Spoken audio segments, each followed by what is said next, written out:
Assalamualaikum. Today I will give a lecture about management, historical overview of management. आज जो है हम management की बात करेंगे। तो मैनेजमेंट जो है वो एक बहुत अहम सब्जेक्ट है किसी भी इदारे में। मैनेजमेंट जो है वो सबसे अहम किरदार अदा करती है। तो जो प्रिंसिपल्स ऑफ मैनेजमेंट हैं वो किसी भी मैनेजर को आने चाहिए। और इस लेक्चर में सबसे पहले जो है हम हिस्टोरिकल ओवरव्यू की बात करेंगे मैनेजमेंट की, कि मैनेजमेंट किस तरह से स्टार्ट हुई। तो मैनेजमेंट जो है वो किसी भी इदारे में जो मैनेजर है उसका बहुत अहम रोल होता है। और जो मैनेजर है उसने इदारे को मैनेज करना है, तो इसके लिए उसको जो है मैनेजमेंट के जो है वो रूल्स वगैरह आने चाहिए। सबसे पहले हम बात करेंगे कि जी लेसन नंबर 1 में हिस्टोरिकल ओवरव्यू की, कि ये किस तरह से शुरू हुआ management. Major objective of treating principle of management in a concise, interesting and understandable manner will be to present management history and theory with an emphasis on the future। मतलब कि हम जो है हिस्ट्री पढ़ेंगे इसकी, तो फिर हमें इसका पता चलेगा कि किस तरह से स्टार्ट हुई और इस तरह से आहिस्ता आहिस्ता इसमें क्या क्या चेंजेस आई। तो हमें इसके डिफरेंट तरह के कॉन्सेप्ट पता चलेंगे कि स्टार्ट में क्या था, फिर क्या हुआ। The intellectual heritage of management, organized endeavors directed by people responsible for planning, organizing, leading and controlling activities have existed for thousands of years। मतलब ये जो है ये काम बहुत सालों से हो रहा है। मतलब प्लानिंग करना, ऑर्गेनाइजिंग करना, ये सब कुछ जो है वो बहुत सालों से हो रहा है। लेकिन ज़रा शुरू में इतना इस पर नहीं, हम लोगों ने एक सब्जेक्ट नहीं इसको बनाया, इसको स्टडी नहीं किया। लेकिन जो है मतलब ये काम तो ये बहुत सालों से हो रहा है। लेकिन जब कोई चीज़ एक ऑटोमेटिकली हो रही होती है लेकिन हम उस पर स्टडी नहीं करते, तो इसका मतलब ये नहीं कि वो उस टाइम है नहीं, वो उस टाइम होती है, लेकिन हम लोग उस पर इतना स्टडी नहीं कर रहे होते। The Egyptian pyramids and the Great Wall of China, for instance, are tangible evidence that projects of tremendous scope employing tens of thousands of people were undertaken well before modern times। मतलब कि Egyptian pyramids जो हैं और wall of China जो है, इसके अंदर बहुत सारे लोगों को इकट्ठा किया गया, बहुत सारे लोगों को एक काम पे लगाया गया, एक उनको मैनेज किया गया, उनको उनसे काम लिया गया, प्लान किया गया, ऑर्गेनाइज़ किया गया, उनको लीड किया गया, कंट्रोल किया गया। तो ये चीज़ें जो हैं वो बहुत सालों पुरानी हैं, जो कि एक अला मिसाल है मैनेजमेंट की। The pyramids are a particularly interesting example। The construction of a single pyramid occupied more than 1000 workers for 20 years। मतलब कि 1 लाख जो लोग थे, 1 लाख लोगों को 20 साल के लिए जो है वो ऑक्यूपाई किया गया था और इस काम पे लगाया गया था। ज़ाहिर है कोई प्लानिंग की गई थी, कोई उनको लीड किया गया था, कंट्रोल किया गया था, पूरा प्रोसेस एक कंप्लीट हुआ था। उसके बाद जो है उसको चेक किया गया था कि वेदर ये सही है या नहीं है। तो ये एक बहुत बड़ा टाइम पीरियड होता है, 20 साल, और 1 लाख लोगों को एक काम के लिए लगाना, तो कुछ प्लान करके, कंट्रोल करके, ऑर्गेनाइज करके फिर ये सब किया गया था। Who told each worker what to do? Who ensured that there would be enough stones? मतलब किसने बताया उनको कि क्या काम करना है, कैसे करना है, इधर कितने स्टोन्स काफ़ी हैं। तो the answer to question is managers. ज़ाहिर है एक बंदा था जो उनको लीड कर रहा था, उनको सिखा रहा था, एक बंदा था जिसको पता था कि क्या कैसे होना चाहिए, कैसे नहीं होना चाहिए। तो एक मैनेजर वहाँ पे मौजूद था। Regardless of what managers were called at the time, someone had to plan what was to be done। मतलब उस टाइम में भी उस बंदे को मैनेजर ना कहा जा रहा हो, लेकिन है तो वो मैनेजर ही। मतलब एक बंदा है, वो सारे ये काम कर रहा है, प्लानिंग कर रहा है और लोगों को लेके चल रहा है, लोगों के अंदर प्रॉब्लम्स को सॉल्व कर रहे हैं और लोगों को जो है वो डिफरेंट तरह के मतलब एलोकेशन कर रहा है रिसोर्सेज की। ज़रा एक बंदा होता है, अब हर बंदा खुद से तो काम पे नहीं लगा, कोई ना कोई उसको कहेगा, कोई ना कोई उसको रिसोर्सेज प्रोवाइड करेगा, कोई ना कोई उसके काम को चेक करेगा। तो वो मैनेजर ही है, बेशक उसको कहा जाए या ना कहा जाए। तो ये जो है बहुत पुरानी टर्म है, चाहे बेशक इसको कहा जाए या ना। It is not very difficult for us to imagine modern management techniques in the day of the pharaohs. Too, we can get a laugh or two thinking of profit sharing and other 20th century terms appearing in the ancient land of the Nile. But the generic relationship of people managing people must have borne a great many similarities। मतलब हमें जो है ये बहुत पुराने से चलती आ रही है, ऐसा बहुत देर से होता आ रहा है, बेशक हमने इसकी टर्म्स बनाई या नहीं बनाई। In fact, many ancient documents have been translated to reveal that through the ages, Wherever people have worked together to accomplish their goals, many of the some phenomena have prevailed. मतलब same phenomena जो है बहुत as से चलता आ रहा है. Most scholars suggest that management in its most basic format has existed since one person persuaded another whether with club or carrot to do something. मतलब मैनेजमेंट जो है वो तब से चलती आ रही है जब दो बंदे भी थे दुनिया में और एक ने दूसरे को परसुएट किया किसी काम के लिए और उसको कोई मतलब किसी मोटिवेट किया किसी चीज़ से, कोई लालच दे के या कुछ भी करके, तब से मैनेजमेंट चलती आ रही है. Frequently, management is defined as the challenge of creating an environment where people can work together to achieve a mutual objective. Of course, management जो है वो एक environment को बनाना है जहाँ पे लोग जो different हैं वो एक objective को achieve कर सके मिलकर. While this is true for managers in business, government and other organizations, I hope that each management student will recognize the opportunity for applying management concept to personal challenges. ज़रा हम जब कोई भी subject पढ़ते हैं तो हमें जैसे उसको बुकिश नहीं लेना, बल्कि उसको जो हमने अपनी पर्सनल लाइफ में उसको अगर हम अप्लाई करें तो हमें ज़्यादा आसानी से समझ आएगी कि किस तरह से हमें लोग मैनेज कर रहे हैं. हम सोच सकते हैं कि घर में किस तरह से मैनेजमेंट होती है, ऑफिस में कैसे होती है, स्कूल्स में कैसे होती है. For that purpose, management can be defined as the concept, technique, and the process that enable goals to be achieved efficiently and effectively. तो हम कह सकते हैं कि डिफरेंट टेक्निक हैं, प्रोसेसेस हैं जो गोल्स को अचीव करने के लिए यूज़ होती हैं. The Egyptian pyramid.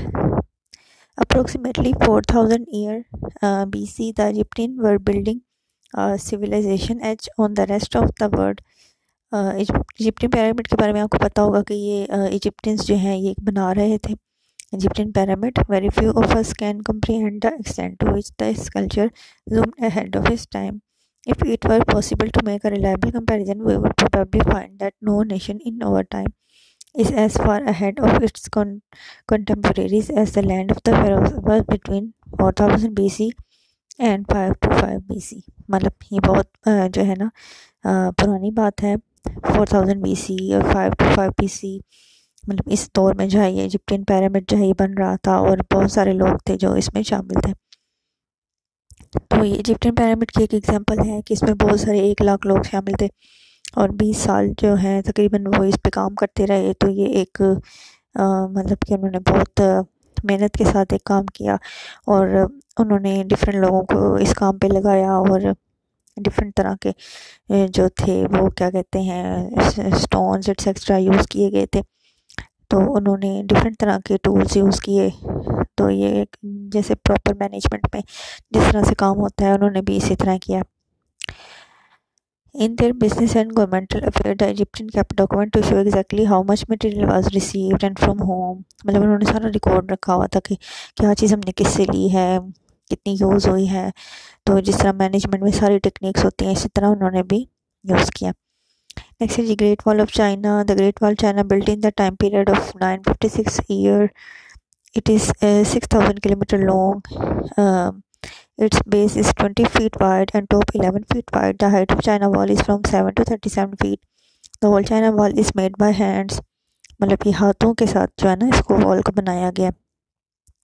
Working as united for 956 years, there should be some purposes due to which people worked for a long time. According to history, the purpose of China Wall was to mark territory, to defend the area, to protect Silk Road. मतलब ये जो China wall है ये territory mark करने के लिए और defend करने के लिए, अपने एरिया को बचाने के लिए और अपने जो है सिल्क रोड को बचाने के लिए बनाई गई थी. The example from the past demonstrate that organizations have been around for thousands of years. मतलब बहुत सालों पुरानी बात है ये ग्रेट वॉल ऑफ चाइना और ये पिरामिड जो है इजिप्टियन. तो उस टाइम से जो है ये मैनेजमेंट का काम चलता आ रहा है. And that management has been practice for an equivalent period. The wealth of nations क्या है जी? One of the classic book on economic philosophy was written by Adam Smith, an 18th century professor at Glasgow Scotland. मतलब ये जो Adam Smith है इसने ये right की थी book the wealth of Nations. Scotland का है ये बंदा. In 1776, Adam Smith published a classical economics doctrine, The Wealth of Nations, in which he argued the economic advantages that organization and society would gain from the division of labor. अच्छा जी, division of labour जो है उससे क्या फ़ायदा होगा जी, ये इसने अपनी जो है बुक में बताया है. The breakdown of jobs into narrow and repetitive task. इनके जॉब्स को जो छोटा छोटा करना और रिपीटेटिव टास्क जो है उसको इसमें शामिल करना। Using the pin manufacturing industry as an example, Smith claimed that 10 individuals, each doing a specialized task, can produce about 48,000 pins a day among them. मतलब कि किस तरह से डिवीजन ऑफ लेबर करनी है और इससे आपको किस तरह से फ़ायदा होगा।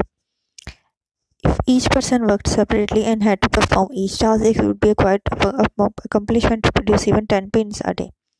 मतलब उसने कहा कि अगर एक ही बंदा जो है ना वो एक काम कर रहा है, डिफरेंट काम कर रहा है, तो उसमें ज़्यादा जो है वो हमारी होगी कि यूज़ होगी, कम गेन होगा मतलब के। और अगर क्या कहते हैं कि डिवीजन ऑफ लेबर इस तरह से है कि लोग मिलजुल कर काम करेंगे और तो क्या है कि स्पेशलाइज्ड टास्क अगर एक बंदे को हम दे देंगे तो उसके लिए इजीली होगा, ठीक है। मतलब कि एक बंदा अगर हर बंदे को हर टास्क करना है तो उसके लिए मुश्किल होगा, अगर एक ही टास्क उसको दे दिया जाए तो उसके लिए वो आसानी होगी। Smith concluded that division of labor increases productivity, मतलब डिवीजन ऑफ लेबर की उसने अहमियत बताई है कि आपने किस तरह से डिवाइड करना है अपनी लेबर को, इससे आपकी प्रोडक्टिविटी बढ़ती है, सेव होता है टाइम और आपकी जो है ना वो कम वक्त में आप सारा काम करवा लेते हैं। The continued popularity of job specialization, for example, specific tasks performed by members of a hospital surgery team, specific meal preparation tasks done by workers in restaurant kitchen, or specific position played by players on a football or cricket team, is undoubtedly due to the economic advantage cited by Adam Smith. मतलब कि एक restaurant है, उन्होंने एक staff रखा हुआ kitchen में है, एक स्टाफ जो है वो बाहर गार्डन में होगा, एक जो है वो इधर है, एक उधर है, तो सब स्पेशलाइज्ड है, तो अपना काम जो है उनको अच्छे से आता है, वो जल्दी कर लेते हैं। अगर एक ही बंदे को हम सब कामों पे लगा देंगे तो उसके लिए मुश्किल है। Smith's emphasis on the principle of specialization showed him to be ahead of his time. He believed that increasing specialization was the key to productivity. इससे प्रोडक्टिविटी बढ़ती है और इससे ज़्यादा प्रोडक्टिविटी से मोर इनकम होगी, हायर वेजेस होंगे, larger families होंगी, इंक्रीज डिमांड होगी and further division of labour होगी and the cycle would never stop, ठीक है। ये इसके फ़ायदे हैं मतलब कि डिवीजन ऑफ लेबर के। Contribution to the literature of economics is only exceeded by his optimism about the predictability of the man, ठीक है जी। मतलब मैनेज करना है अपने लोगों को, किस तरह से आपने डिवीजन ऑफ लेबर करनी है कि आपका जो है वो काम जो है वो easily manage हो। The players of productivity. As we look briefly at the development of the intellectual heritage of management through the ages, we can see a consistent correlation of productive periods with times of capitalism and individual competition. The concepts are for managers and prospective managers in both non-profit and profit organization. मतलब ये दोनों organizations के लिए हैं same जो concepts हैं। Is it degrading to the profession of management to suggest that effective management practices primarily common sense as was utilized by primitive people? It is no insult, because common sense is such an uncommon quality in most generations. मतलब कि common sense को लिया जाता है कि management को जो common sense है लिया जाता है, और जो कॉमन सेंस है वो जो है बहुत अनकॉमन है कुछ जनरेशन्स में। In fact, some of the most disappointed students ever to emerge from learning institutions are those who think that by taking a degree in management, they will receive inside knowledge of the secret words and formulas for manipulating people. मतलब कि management ये नहीं कि आप just degree ले लो तो आपको पता चल जाएगा, बल्कि कॉमन सेंस को यूज़ करना है। The truth is that even the best management education curriculum can only hope to sharpen the skills and understanding that students are already have. मतलब मैनेजमेंट स्किल जो है आपके अंदर पहले से है, एक कॉमन सेंस है, हर बंदे में होती है, तो जो डिग्री है वो हमारी स्किल्स को पॉलिश करती है। तो हम ये नहीं कह सकते कि मैनेजमेंट जो है वो जस्ट डिग्री से ही आ जाएगी, बल्कि आपके अंदर जो कॉमन सेंस है वो भी मैनेजमेंट का नाम है। मैनेजमेंट इन 20th सेंचुरी क्या है जी? The major contribution of the industrial revolution was the substitution of machine power. अच्छा, इंडस्ट्रियल रेवोल्यूशन जब आया है वो जो है क्या है जी? सब्स्टिट्यूशन ऑफ मशीन पावर है फॉर ह्यूमन पावर। मतलब कि मशीन पावर अब बहुत ज़्यादा आ गई है, which in turn made it more economical to manufacture goods in factories rather than at home. ज़ाहिर है अगर मशीन्स आ गई हैं तो हम होम की बजाय फैक्ट्रीज़ में ज़्यादा काम करेंगे। These large efficient factories using power driven equipment required managerial skills। अच्छा, अब ये जो इक्विपमेंट है इसको क्यों मैनेजरियल स्किल्स चाहिए? Managers were needed to forecast demand, ensure that enough material was on hand to make products, assign tasks, ensure that the machines were kept in good working conditions। अच्छा, अगर मशीनों ने भी काम करना है तो इसके लिए भी मैनेजर्स की ज़रूरत है, और वो क्यों है? क्योंकि हमें चेक करना है कि हमें क्या चीज़ चाहिए और हमने कौन सी चीज़ हमारे पास मौजूद है, कौन सी हमने बनानी है, ये तो हमें मशीन तो नहीं बता सकती। तो इसलिए एक मैनेजर की ज़रूरत है यहाँ पे हमें। तो planning, organising, leading and controlling जो है ना बहुत ज़रूरी बन गया। और development of large corporation would require formal management practices. अब मैनेजमेंट की अभी भी ज़रूरत है। इंडस्ट्री रेवोल्यूशन है, मशीन्स हैं, लेकिन मशीनों का दौर है, लेकिन फिर भी हमें मैनेजमेंट की बहुत ज़्यादा ज़रूरत है। The development of management theory has been characterized by different beliefs about what managers do and how they should do it. In the next section, we present the contribution of four approaches. इसमें हम different approaches पढ़ेंगे कि management की scientific management looked at management from the perspective of improving the productivity and efficiency of manual workers. General administrative theories were concerned with the overall organization and how to make it more effective. Then a group of theorists focused on developing and applying quantitative model to management practice। मतलब different लोगों ने different तरह के जो हैं इस पे apply किए हैं। A group of researchers emphasize human behavior in organization और the people side of management। मतलब कुछ जनरल एडमिनिस्ट्रेटिव थेरिस्ट हैं, उन्होंने ओवरऑल ऑर्गेनाइजेशन को देखा, और एक जो ग्रुप है उसने क्वांटिटेटिव मॉडल पे चेक किया, और एक ने जो है ह्यूमन बिहेवियर पे फोकस किया है। Professional managerial era। In our present age of market-driven capitalism and futuristic knowledge-driven economic markets, the decisions are made and the trends are set by the professional managers। Unlike the predecessors, the captain of today's business do not own their own companies। मतलब पहले इस तरह होता था कि जो company का मालिक है ना वही मैनेजर होता था, लेकिन अब जो मैनेजर है, एक जो वो जॉब बन चुकी है। They must know the whole business but have control over only one small part। मतलब उनका कंट्रोल जो है एक पार्ट पे होता है और नो हाउ उनको पूरे बिजनेस की होनी चाहिए। They must be product oriented, process conscious, financially responsible, public spirited। They must know all the things yet still function as only one cog in the wheel। मतलब उनको हर चीज़ का नॉलेज होना चाहिए, लेकिन है वो मतलब एक पार्ट है उसका, जस्ट होल नहीं है। If the history of management tell us anything, it is that no matter what happens, peace or war, prosperity or famine, this word will always be in the need of good managers, the kind of who can get society from where it is to where it wants to be। Can you be one? मतलब जो भी हो जाए, जैसा भी हो जाए, हमें मैनेजर्स की ज़रूरत है। और हम अपनी सोसाइटी में देखते हैं कि हमारी सोसाइटी कहाँ है, लेकिन अगर हम ये देखें कि भाई हम कहाँ जाना चाहते हैं, तो ये एक मैनेजर जो है वो गुड मैनेजर कर सकता है। Sydney opera house. Sydney opera hall जो है is the milestone of the modern age, seated in Sydney Australia, which was completed in a time period of 33 years. ये 33 ईयर्स में कंप्लीट हुआ था। Sydney opera hall consist of the following: 1000 कमरे हैं, 5 theatre हैं, hall है 4 to 6 9 person। Sydney Opera Hall is 183 meter tall and 120 meter wide, and its roof carries 1056,000 tiles, which were imported from Sweden, and it costed $102 million। What is the purpose to build such a unique hall? They use people and technology to achieve that purpose। The main purpose is to provide entertainment to public। मतलब उन्होंने एक opera hall की example दी है कि ये इतना बड़ा hall इतने बड़े लोगों के लिए क्यों बनाया गया है।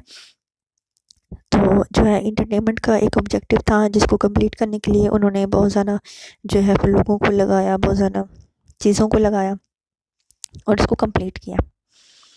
Flying colors on PC। The most commonly used operating system on PC is also a great example to explain the topic of organized effort done by a modern IT organization।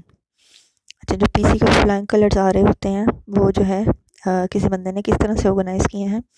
In making one new version of an operating system, the dozens of engineers are deployed मतलब एक चीज़ बनाने के लिए बहुत सारे engineers को लिया जाता है, उनको ऑर्गेनाइज़ किया जाता है, उनको ऑब्जेक्टिव बताया जाता है, मेहनत के साथ कंट्रोल करके उनको प्लान करके सब कुछ ये काम किया जाता है। When the first operating system was launched by the computer, it took several years to launch, and today you get an operating system worth millions on one CD। मतलब पहले इतने बड़े बड़े कंप्यूटर होते थे और सालों लग जाते थे कोई भी जो है विंडो उसको ऑपरेटिंग सिस्टम को जो है ना वो चलाने में बनाने में, और अब जो है वो मिलियंस वर्ड्स के जो ऑपरेटिंग सिस्टम है वो एक सीडी के अंदर होते हैं जो 50-100 रुपए की में मिल जाती है। So there are the engineers who made the operating system by some process to give the services to the PC users. The IT organization stand behind its product services. मतलब हर चीज़ के पीछे, हर प्रोडक्ट के पीछे एक ऑर्गेनाइजेशन थी जहाँ पे लोग थे जिन्होंने एक ऑब्जेक्टिव बनाया, उसको मिलकर अचीव किया, डिफरेंट तरह के सोर्सेज यूज़ किए, डिफरेंट तरह के जो है रिसोर्सेज यूज़ किए, ऑर्गेनाइज़ किया, हर चीज़ को प्लान किया। तो अब नेक्स्ट है जी ऑर्गेनाइजेशन क्या है जी। अब मैनेजमेंट तो हमने करनी है लेकिन हमने एक ऑर्गेनाइजेशन में रहते हुए करनी है ऑफ कोर्स। तो ऑर्गेनाइजेशन के बारे में पढ़ लेते हैं कि ऑर्गेनाइजेशन क्या है। ऑर्गेनाइजेशन को हम पढ़ते हैं तो माइंड में आता है जैसे कोई स्कूल हो, कॉलेज हो, है ना। लेकिन सिर्फ यही ऑर्गेनाइजेशन नहीं होती, ये कोई भी एंटिटी होती है जहाँ पे 2 और मोर लोग जो है मिलकर काम करें और कोई भी उनका कॉमन पर्पस हो। ज़रूरी नहीं कि हमारे जहन में ऑर्गेनाइजेशन में सोच के कहते हैं कोई ऑफिस होगा, ज़रूरी नहीं है। ऑर्गेनाइजेशन कोई भी हो सकती है, प्रॉफिट, नॉन प्रॉफिट, कोई भी इदारा, कहते हैं जैसे कहते हैं किसी की बहाली का, जानवरों की बहाली का कोई इदारा हो सकता है। ज़ाहिर है उसका भी एक पर्पस है जानवरों की बहाली, और जो वहाँ पे डिफरेंट लोग मिलकर काम कर रहे होते हैं एक ऑब्जेक्टिव को अचीव करने के लिए, तो हम इसको भी ऑर्गेनाइजेशन कह सकते हैं। तो डिफरेंट तरह के ऑर्गेनाइजेशन हमारे हैं, hospital, college, forms, government offices, factories, mosque, church, ये भी ऑर्गेनाइजेशंस हैं, इनकी भी मकासद हैं। यहाँ पे नमाज और इबादत अदा की जाती है। People go there, say prayer, activities of praying are to achieve a certain goal. Of course नमाज़ पढ़ने का एक सर्टेन गोल है हमारा, हमने अल्लाह की रज़ा के लिए नमाज़ पढ़नी है। यहाँ पे मुख्तलिफ लोग होते हैं जो मिलकर इस इदारे को चला रहे हैं। Similarly any unit in which 2 or more people are working together for some purpose. कोई भी लोग हो, कोई पर्पस हो, उसमें प्रोसेस हो, कोई भी काम हो रहा है तो उसमें वो एक ऑर्गेनाइजेशन है। अच्छा जी, पोल्का क्या है। अब हम पोल्का के बारे में भी पढ़ते हैं। If there is an organisation there must be some people. ज़ाहिर है कोई ऑर्गेनाइजेशन होगी वो खाली नहीं होगी, वहाँ पे लोग होंगे। They work for a whole, for a common purpose, कोई भी कॉमन मकसद के लिए काम करेंगे। तो if an organisation doesn't have any purpose it will not survive. ठीक है, अब लोग हैं वो एक इदारे में बैठे हुए हैं लेकिन कोई मकसद नहीं है तो फिर वो सर्वाइव ही नहीं करेगी। To achieve the purpose by using people the process are needed. ठीक है, तो कोई भी हमने मकसद यूज़ करना है, मकसद अचीव करना है लोगों को यूज़ करके, तो हमें प्रोसेस की भी ज़रूरत होती है। प्रोसेस के बगैर जो है हम कोई भी गोल अचीव नहीं कर सकते। हम देखते हैं कि हमारे गोल्स हैं, ठीक है, डेली लाइफ में हम देख रहे हैं हमारा कोई ना कोई गोल है, तो हमें अचीव करने के लिए हम कुछ ना कुछ हमें प्रोसेस तो करना है, ऑफ कोर्स कोई एक्शन तो लेना है, कोई प्रोसेस तो करना है। So that process is also obvious and important for an organization. The last important thing for any organization is that it requires main pillars of management, i.e. Polka. अच्छा, polka क्या है जी, मेन पिलर्स ऑफ मैनेजमेंट। तो polka वही है जी जो हम पढ़ते आ रहे हैं और भी सब्जेक्ट में हमने मैनेजमेंट के पढ़ा है। Planning, organising, leading, controlling, management must perform all this management function with assurance. मतलब अश्योरेंस भी होनी चाहिए, अश्योरिटी हो, तो ये से एश्योरेंस है, तो ये बन गया पोल्का। मतलब प्लानिंग में मैनेजर कोई भी है चीज़ों को प्लान कर रहा है, ऑर्गेनाइज में हर चीज़ को ऑर्गेनाइज करेगा, डिफरेंट तरह के रिसोर्सेज को एलोकेट करेगा, बताएगा कि कौन सा बंदा किसके अंडर है, किस बंदे ने क्या काम करना है। लीडिंग में वो ये करेगा कि लीड करेगा, लोगों को सिखाएगा कि कैसे काम करना है। कंट्रोलिंग में है कि कंट्रोल करेगा कि क्या उन्होंने काम सही किया या गलत किया, और अश्योरेंस के साथ ये सब काम उसने करने हैं। तो ये टर्म बन गई जी पोल्का। तो ये मतलब रिमेंबर करने में आसान है, इसलिए इसको इस तरह से इन्होंने बनाया है पोल्का, ताकि याद रहे। तो P for planning, O for organising, L for leading, C for controlling and A for assurance. उम्मीद है आपको समझ आ गई होगी। मैनेजमेंट में जो है बहुत इंटरेस्टिंग सब्जेक्ट है, और ये बहुत इजी भी है अगर इसको मतलब कंसेप्चुअल समझा जाए। अगर इसको मतलब हम वैसे रट्टे लगाने की कोशिश करें तो ज़्यादा फिर हमें में भी मुश्किल लगे, लेकिन अगर हम इसको अंडरस्टैंड करेंगे और अगर हम पेपर में हम वही लिख के आएंगे जो हमें समझ आई है, तो हमारे लिए बहुत आसान हो जाएगा। तो अगर हमें एग्ज़ाम में अगर आता है कि भाई मैनेजमेंट की कोई भी एग्जांपल दें तो हम कुछ भी लिख सकते हैं। अगर हमें हमारे जहन में ये बात बैठी हुई है कि दो या दो से ज़्यादा लोग जो मिलकर कोई भी किसी पर्पज़ के लिए काम करें तो वो मैनेजमेंट मतलब ऑर्गेनाइजेशन है, और ऑर्गेनाइजेशन के अंदर मैनेजमेंट जो है उसकी ज़रूरत होती है। मैनेजमेंट जो है उसके बगैर कोई भी इदारा नहीं चल सकता। तो प्लानिंग, ऑर्गेनाइजिंग, लीडिंग और कंट्रोलिंग जो है ये सारी चीज़ें एक मैनेजर कर रहा होता है, तो इसी को हम ज़ारा मैनेजमेंट कहते हैं। तो हम इस चीज़ को हम ईज़िली एक्सप्लेन कर सकते हैं। उम्मीद है आपको समझ आ गई होगी। हमारे चैनल पर एमजीटी के से रिलेटेड और भी सब्जेक्ट के लेक्चर्स आप सुन सकते हैं, और आप कोई भी सवाल हमसे कर सकते हैं, फीडबैक हमें दे सकते हैं। हमारे चैनल को सब्सक्राइब कर लीजिए ताकि आने वाली जो हर लेक्चर्स हैं आपको वो पहुंच सके। Thank you so much. Allah हाफिज़।